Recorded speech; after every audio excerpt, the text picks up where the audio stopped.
네, 요즘 증권가에서 전기차 캐즘 논란이 뜨겁습니다. 캐즘은 새로운 제품이 대중들에게 확산되기 전에 겪는 정체 현상을 말하는데요.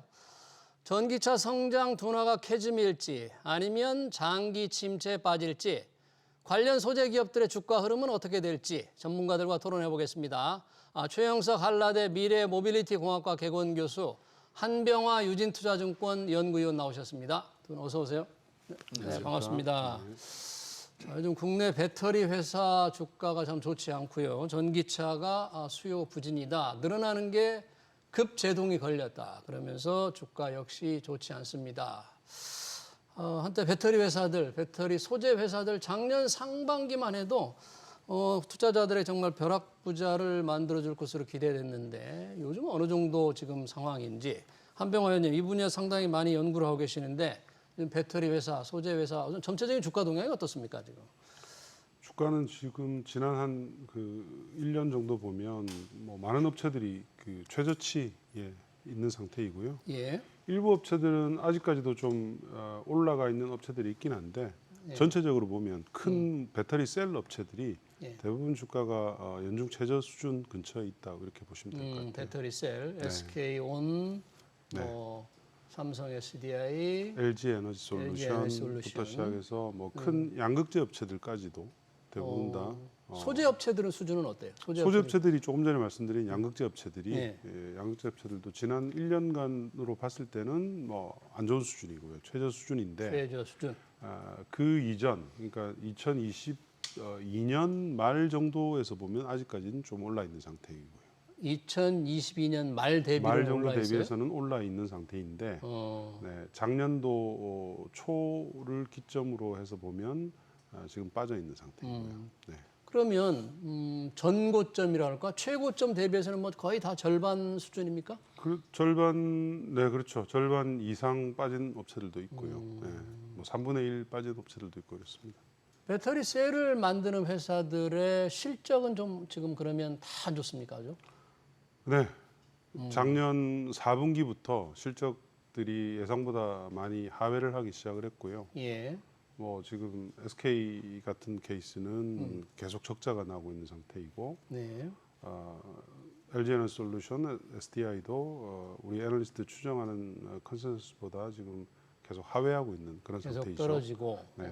하반기에는 신차들이 좀 늘어나기 때문에 상반기보다는 하반기가 좋은 것은 확실한데요. 예. 근데 그 폭이 원래 예상했던 것보다는 계속 좀 낮아지고 있는 상태입니다. 전체적으로 네. 실적이 셀을 만드는 배터리 회사들의 실적이 하반기에 좀 좋아지겠지만 좋아지는 폭이 기대치에 조금 예상보다 좀 떨어질 것 같다.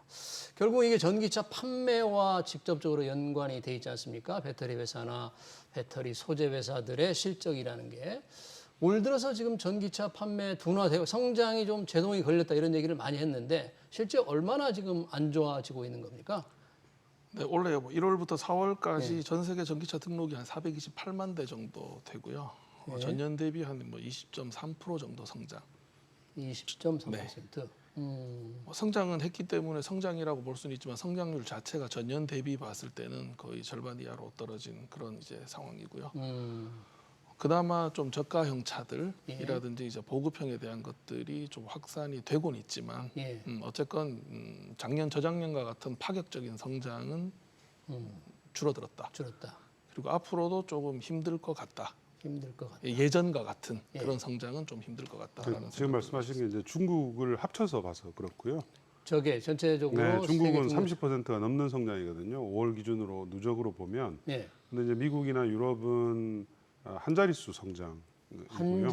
한 자릿수 성장이고 유럽은 그나마 이제 하반기로 가면 갈수록 작년에 팔린 게 좀 많기 때문에 아마 역성장하는 달이 제대로 성장하는 날보다 더 많은 유럽은 그렇고요. 미국은 이제 그거보다는 좀 나은데 원래 우리가 이제 미국을 볼 때 올해 30% 후반 정도의 고성장을 할 거라고 봤습니다. 연간으로. 미국 시장이 전기차가. 근데 5월까지의 성장 자체가 한 자릿수이기 때문에 아마도 30%대 성장 좀 힘들지 않겠느냐. 네, 그런 생각이 좀 듭니다. 네, 그러니까 중국과 합쳐서 봤을 때 글로벌하게 전기차 판매 성장률은 20% 정도인데 중국이 한 30% 늘어나니까 유럽이나 미국이 상대적으로 지금 증가율이 둔화되고 있다. 유럽이 그렇게 특별히 더 증가율이 둔화되는 이유랄까? 그런 게 있습니까? 가장 크게 된 건 유럽의 재정적인 이유 때문에 보조금이 줄었고요. 보조금. 보조금이 중단된 나라들이 많고 또 그러다 보니까는 이제 차량 보급이 안 되고 있고 또 유럽에는 사실 자동차를 제조하는 국가가 몇 개 있고 나머지 국가들은 자동차를 만들지 않습니다. 예. 그러다 보니까 이제 이해관계도 좀 많이 복잡하고 또 그런 상황에서 뭐 중국산 저가형 차가 지금 이제 예. 들어오려 그러고 있는 상황이다 보니 이 복합적인 이제 상황들 때문에 유럽의 전기차 보급은 지금도 조금 애매하고 예. 앞으로도 좀 해결 기미도 잘 보이지 않는다라고 저희는 뭐 생각을 하고 있습니다. 그러니까 유럽에서 전기차가 성장세가 조금 탄력을 받을 그럴 가능성이 조금 낮아 보인다 그런 얘기예요. 네, 맞습니다. 보조금 때문에. 일단 보조금이 없어졌고요. 그리고 각 유럽에 있는 국가별로 전기차나 자동차 산업을 키워야 되는 쪽과 아닌 쪽이 너무나 이제 다른 입장을 가지고 있기 때문에 예. 뭐 EU 전체가 하나의 통일된 목소리로 움직이기도 어렵다는 부분이 있고요. 또 최근에 들어서는 이제 중국산 차에 대한 경계 때문에 관세를 올리는 쪽으로 EU에서는 이야기를 하는데 일부 EU가 아닌 국가들 또 반대하기도 하고 해서 좀 복잡한 양상을 가지고 있다라고 볼 수가 있습니다. 결국 이제 보조금이 영향을 많이 미치는 것 같은데 유럽은 재정 상황이 안 좋아서 이렇게 보조금을 줄이거나 없애거나 지금 그런 상황인 말이죠. 재정 이슈도 있는데요. 가장 중요한 것은 정치적인 배경이죠. 정치적인 배경. 그러니까 재작년에 유럽이 그린딜이라는 것을 발표를 할 때는 예. 유럽의 정치 지형이 진보가 좀 더 우세했습니다. 9대 유럽의 의회 구성을 보면 예. 중도 플러스 진보 진영이 50%가 넘었거든요. 그래서 이제 제일 중간에 있는 다수당인 EPP라는 다수당이 이제 진보의 손을 좀 들어줘서 여러 가지 이제 전기차 확대 정책, 2035년 내연기관차 판매 금지 이런 것들을 이제 자기는 별로 하고 싶진 않지만 손을 들어준 거죠. 근데 이제 이번 선거 직전부터 우파들이 굉장히 많이 득세를 냈잖아요. 결과도 이제 그렇게 나왔습니다. 이번에는 진보 진영이 많이 의석이 줄어서 41%밖에 차지를 못했습니다. 진보 진영. 네. 예. 그 말은 과거에 이제 활발하게 했던 전기차와 같은 육성 정책이 뒤로 후진할 수 있다는 얘기고요. 제일 먼저 그래서 EPP인 최대 다수당이거든요. 다수당은 오히려 좀 더 늘었습니다.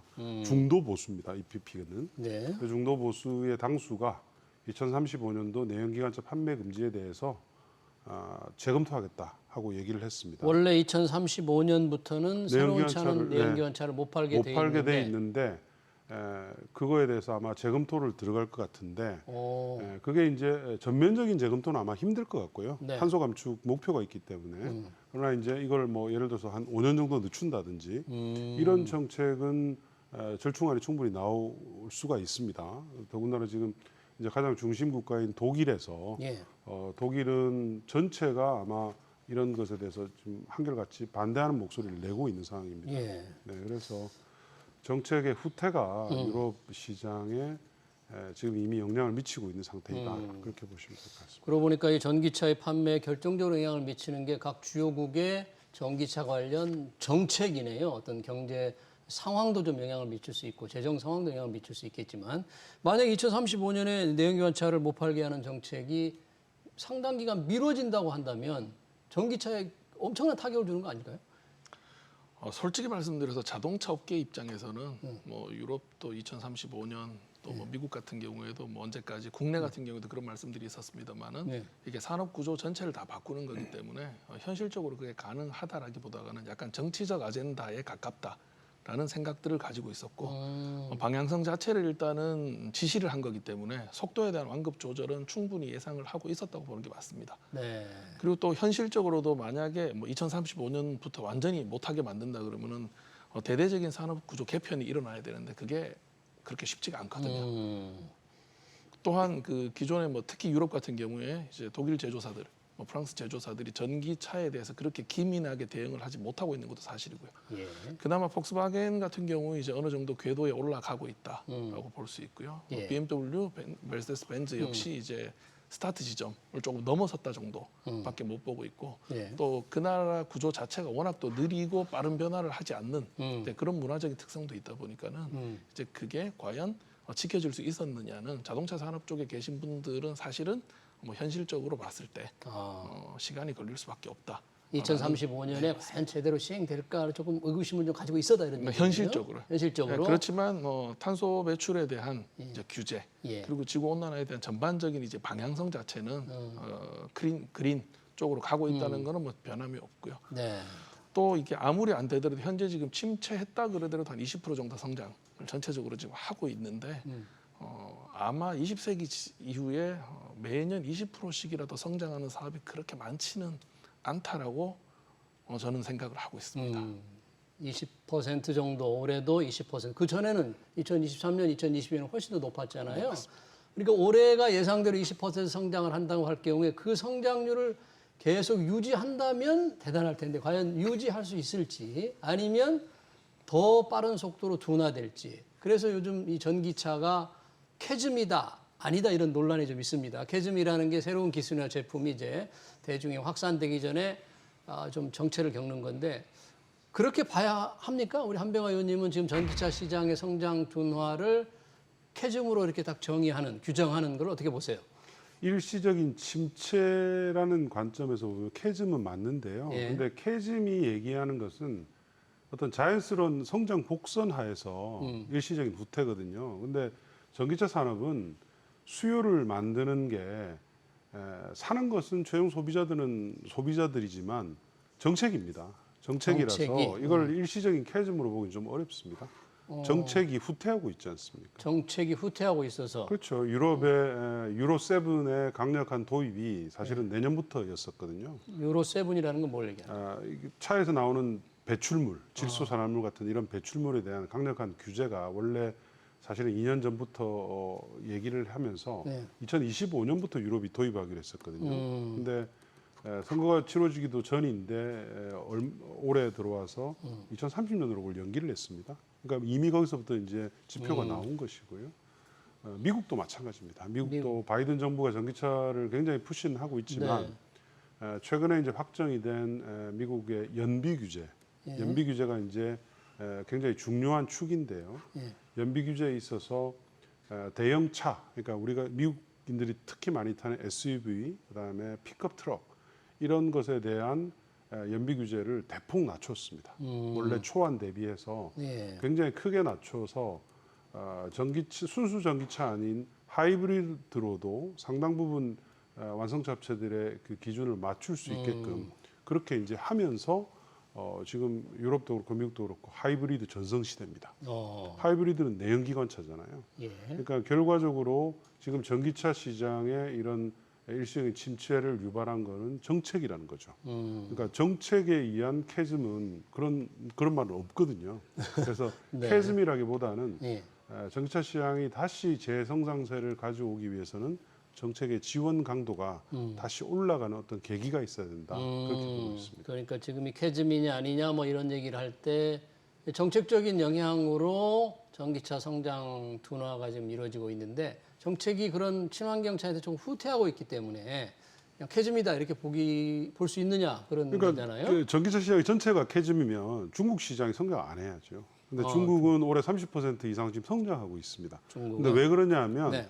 수요가 좀 낮아질 것 같으니까 중국 정부가 이구환신이라는 정책을 들고 나왔습니다. 네. 이구환신, 그러니까 오래된 차를 전기차로 바꿔주면 보조금을 이제 주는 거죠. 그러니까 중국 시장은 좋지 않습니까? 그러니까 이거는 전기차는 캐즘의 영역이 아니라 정책의 그 후퇴에 따른 어떤 수요 둔화다 이렇게 보시는 게 맞죠. 이 정책 관련해서 말씀을 하셔서 미국 얘기도 했지만 지금 11월 대선에 트럼프 전 대통령, 바이든 대통령의 재선이냐 관심이 많은데 만약에 트럼프 전 대통령이 승리한다면 뭐 일부 여론조사는 지금 트럼프 전 대통령이 우세 쪽으로 좀 나오고 있으니까 한다면 어떤 변화가 생길까요? 이런 전기차 정책이나 이런데? 마찬가지 계속 말씀하셨듯이 이제 진보냐 보수냐에 따라서 정치적인 아젠다가 달라지기 때문에 전기차에 크게 도움이 될 만한 아젠다는 나오지 않을 겁니다. 예를 들어 IRA 같은 경우에도 지금은 뭐 전기차나 여기 이쪽만 관련돼 있는 거를 이제 미국산 제품을 뭐 쓰는 쪽으로 좀 약간 전환한다거나 예. 이런 식의 이제 속도 조절 내지는 방향에 대한 조절들은 나올 수밖에 없는데요. 하지만 이미 미국에 있는 제조사들이 전기차로 전환은 시작을 했고요.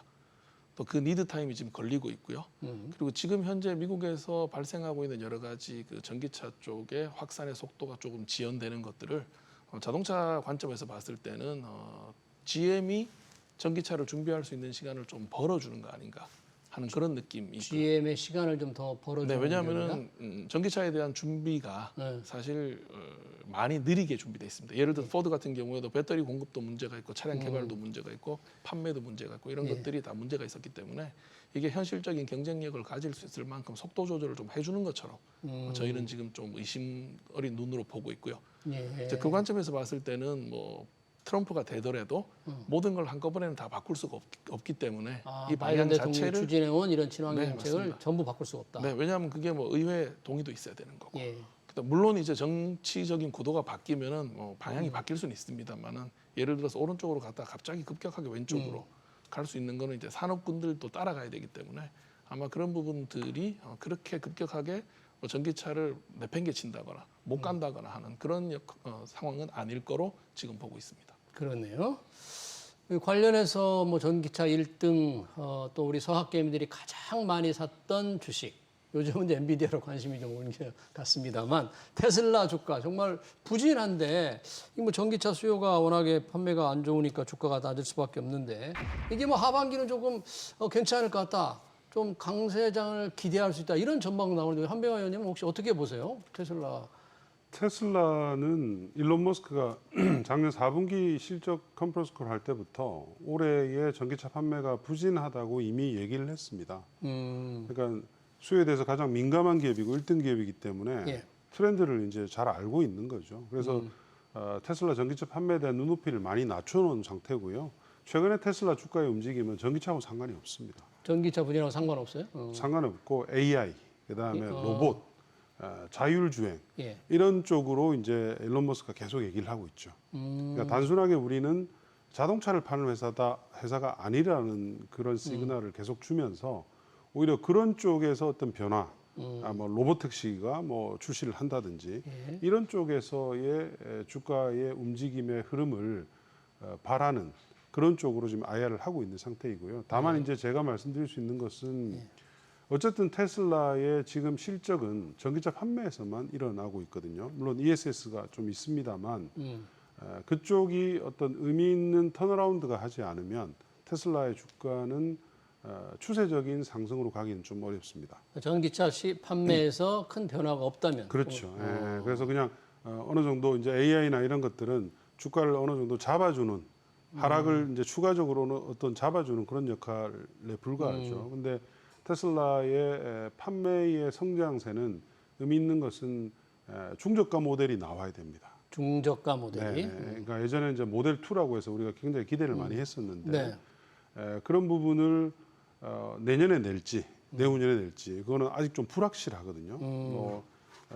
일론 머스크는 내년에 모델이 추가적으로 이제 추가된다 뭐 이렇게 얘기는 하고 있는데 테슬라가 그동안 이제 워낙 이제 일론 머스크가 이런 데 대해 신뢰성이 좀 낮아요. 언제까지 뭐 하겠다 이런 것들이 계속 좀 미뤄져 왔기 때문에 그래서 테슬라를 지금 그 전기차의 어떤 하여튼 벤치마크로 보기에는 당분간은 좀 아니다. 근데 전기차 시장이 조금 살아나지 않을 그래서 테슬라 주가도 많이 떨어졌기 때문에 하반기에 조금 강세로 돌아섰지 않을까 하는 기대감을 갖고 있는 분들에게는 조금 그러니까 전기차에 대한 기대로 테슬라를 지금 봐서는 안 된다는 안 거죠. 된다. 예. 다른 부분에서 이익을 제대로 못 이익은 내니까. 없습니다. 예. 다른 전기차 말고는 그렇죠. 매출이 일어나는 게 없잖아요. 뭐 ESS가 있긴 한데 AI나 뭐 로보택시나 이런 것들은 당장 이익이 나는 분야는 아니죠. 예.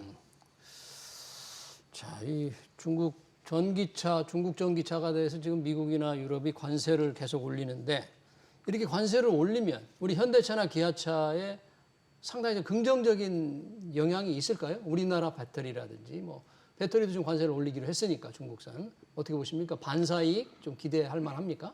일단은 긍정적이고요. 네. 하지만 이제 이 칼날은 정책적인 거에 따라서 우리한테도 돌아올 수 있기 때문에 조금 잘 들여다봐야 된다고 말씀을 드릴 수 있고요.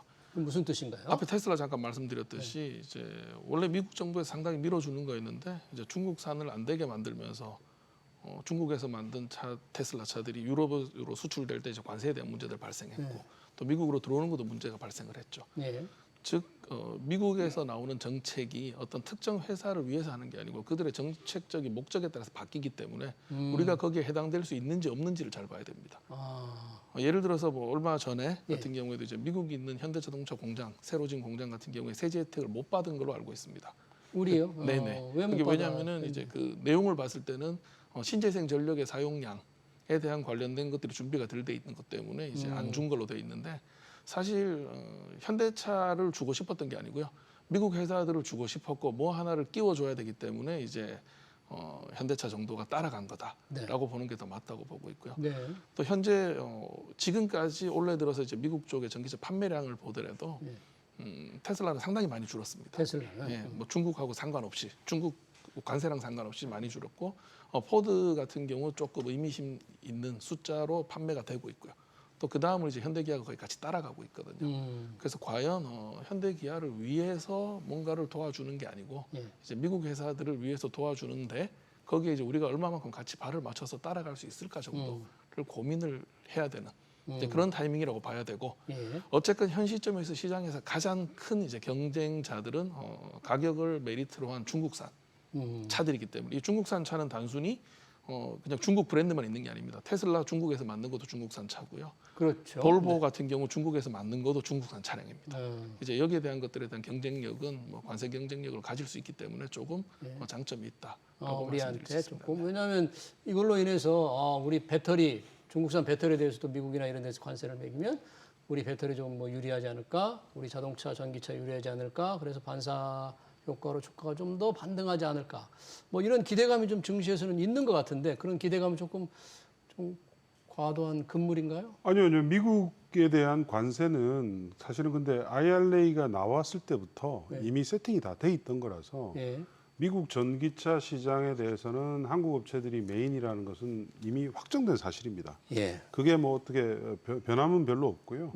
다만 이제 유럽인데 유럽에 대해서 이제 관세를 매기긴 했는데 그거로 인한 우리 배터리 업체들이 보는 수혜는 그렇게 클 것 같지는 않습니다. 유럽에서는 왜냐하면 전기차에 대한 관세거든요. 배터리에 대한 관세가 아니고. 그래서 배터리는 비껴나 있는 데다가 또 많은 중국의 브랜드들이 이미 유럽에 진출하는 것이 확정이 돼서 공장을 짓고 있습니다. 제일 큰 업체인 BYD도 헝가리 지금 1공장을 짓고 있고요. 이 공장 부지를 알아보고 있는 상태이고 볼보 같은 경우는 뭐 원래 유럽이 베이스였기 때문에 그쪽에다 이미 베이스를 지금 알아보고 있고요. 그다음에 유럽의 많은 메이커들이 중국의 전기차를 가지고 와서 유럽에서 만들어서 지금 뿌리는 전략을 시작을 했습니다. 스텔란티스 같은 케이스가 이제 거기에 달하고요. 그래서 유럽의 어떤 중국에 대한 전기차에 대한 관세로 한국 배터리 업체들이 보는 수혜는 그렇게 크지는 않을 것이다. 보고 있습니다. 또 하나 지금 궁금한 게 SK그룹의 사업 구조조정 관련된 겁니다. 배터리 셀을 만드는 SK온 적자가 심한데 그래서 모회사인 SK이노베이션 그리고 SKENS 합병을 검토한다고 합니다. SK온 어느 정도 지금 상황이 안 좋습니까? 가장 이제 수주 쪽 관련 자동차 관련된 것 중에 이제 가장 큰 타격이랄까요. 이런 부분들이 이제 포드하고 합작사 관련된 이슈들이 조금 이제 결정적인 역할들을 하고 있다라고 보고 있고요. 포드와 합작사. 네, 왜냐하면은 이제 SK가 약간 후발이었기 때문에 자동차 회사를 공급처를 많이 확보를 해야 됩니다. 그리고 거기에 대한 안정적인 이제 공급과 수량에 대한 개런티들이 나와야 되는데 이 자동차 회사들이 차를 잘 팔아줘야 되는데 그게 안 되다 보니 아무리 뭐 많은 수주 잔고가 있더라도 자동차 회사는 항상 캔슬할 수 있습니다. 그러면서 그냥 페널티 계약대로 잔고가 수백조 원이 된다면서요, 우리 배터리 회사들. 그러니까 주문은 받는데 이제 뭐 노쇼까지는 아니지만 내가 안 팔리니까는 더 이상 살 수 없어. 근데 물론 이제 뭐 수량 계약을 하고 거기에 따른 페널티에 대한 것도 청구를 할 수 있습니다. 하지만 계속 거래를 해야 되는 상황에서 거래를 안 할 것 같으면 페널티 내고 그냥 끝내자 할 수 있지만 이제 과연 그렇게 이제 뭐 할 수 있는 상황이냐?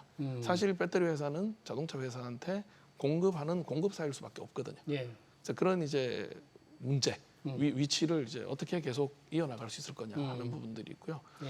또 반대로 말씀드리면 그나마 지금 현재 전기차 중에는 그래도 현대기아가 가장 안정적으로 가고 있습니다. 예. 특히 북미에서는 지금 뭐 판매량 신장률이라든지 그리고 현대차는 그 하이브리드 차 같은 경우에도 판매 신장이 워낙 많이 되고 있어서 아마 당분간 전기차에서는 테슬라 다음 2등 정도를 갈 거라고 보고 있기 때문에 강력한 공급처를 지금 일단 잡아야 되는 그런 상황이라고 생각을 합니다. 네, 그렇군요. 이 전기차 관련해서 배터리 얘기도 좀 해봤고 배터리 소재 관련 얘기를 좀 들어가 보겠습니다. 에코프로비엠이 배터리 소재의 가장 중요한 양극재를 만드는 회사인데 우리 한병화 의원님께서 에코프로비엠의 목표 주가를 20만 원에서 15만 원으로 낮추니까 저희 시청자 댓글에도 많이 나오네요. 왜 이렇게 매도 축소 리포트를 왜 냈나요? 이런 얘기인데 목표 주가가 훨씬 더 높은 회사들도 증권회사도 있더라고요. 30만 원 넘게 잡은 회사도 있던데 그 절반도 안 되는 15만 원으로 낮춘 이유는 뭐였습니까?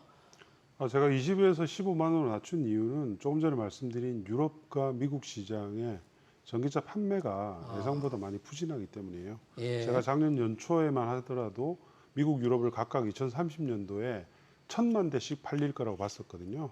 1,000만 대씩. 네, 근데 정책의 후퇴 때문에 미국은 800만 대, 예. 유럽은 700만 대로 확 낮아졌습니다. 네. 그러니까 당연히 거기에서 이제 주력으로 시장을 가지고 있는 에코프로비엠의 중장기 성장 전망치가 매출액 추정치, 이익 전망치가 낮아지니까 당연히 목표 주가는 낮아져야죠.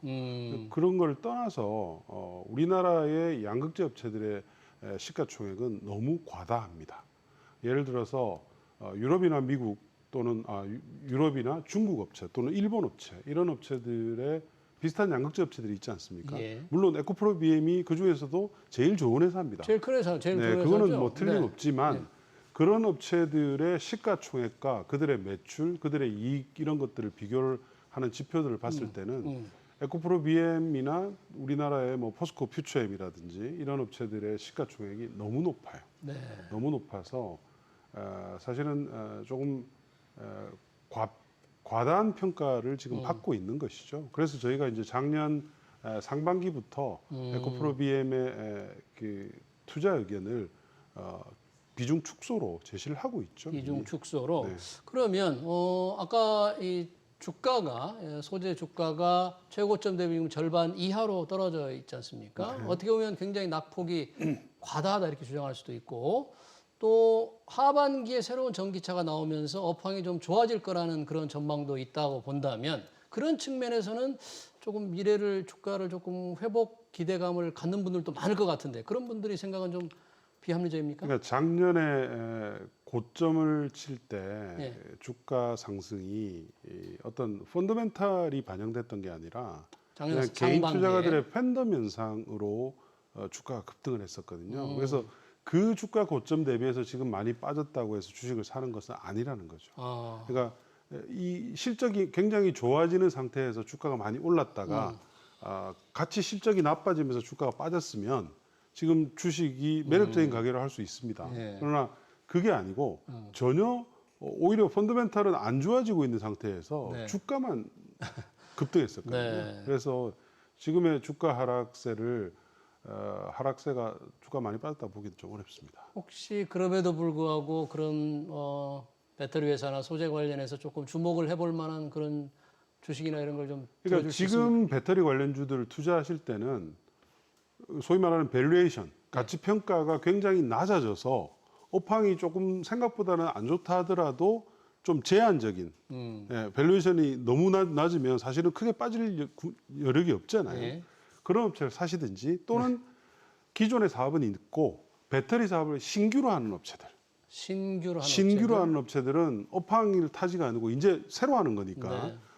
조금 그 영향을 덜 받죠. 네. 그러니까 그런 종목 위주로 투자하시는 게 맞는 것 같습니다. 네.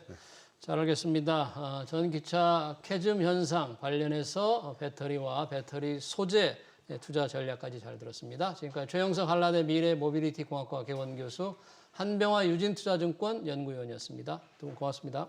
감사합니다.